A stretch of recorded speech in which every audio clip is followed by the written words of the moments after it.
ቁጭ በል እስቲ ስራችንን እንሞክር። አዎ እኛዛ እስቲ ይችን እንዲች አድርገን አያት።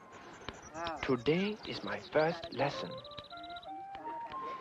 Mr. Casa says that using this sharp etching tool, I must perfectly trace and then cut the design of this cross from the wax. እንዲች ታረግና ይችን ደግሞ እንዲች ታረጋለህ። እንዲች ታረጋለህ። When this is done, we'll have a wax replica, and later I can make a mold to cast an identical new cross.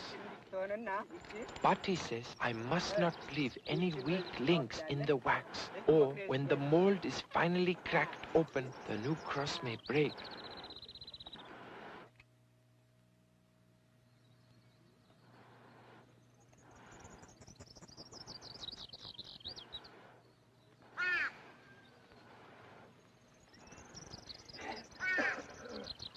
ዮሐንስ ይችን ስራ እንድትረዳኝ እባክህ ልጄ።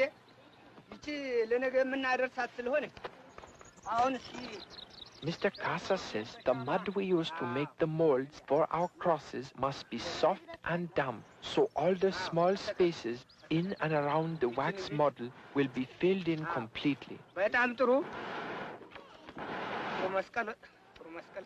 After the mud dries, the mold is heated until all the wax melts and can be poured out.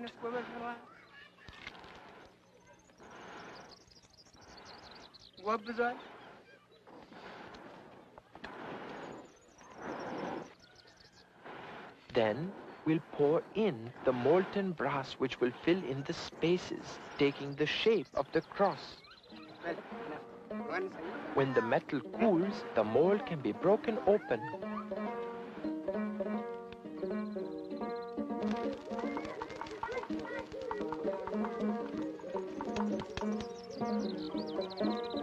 የታርገን ነው ቺኒ ቀና አድርገን ነው አምናፈስ አልባ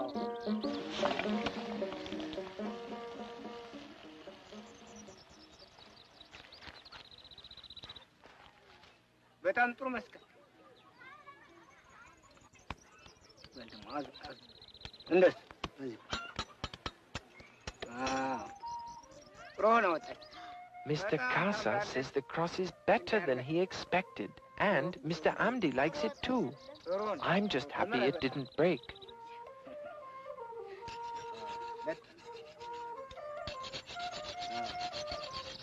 Sir,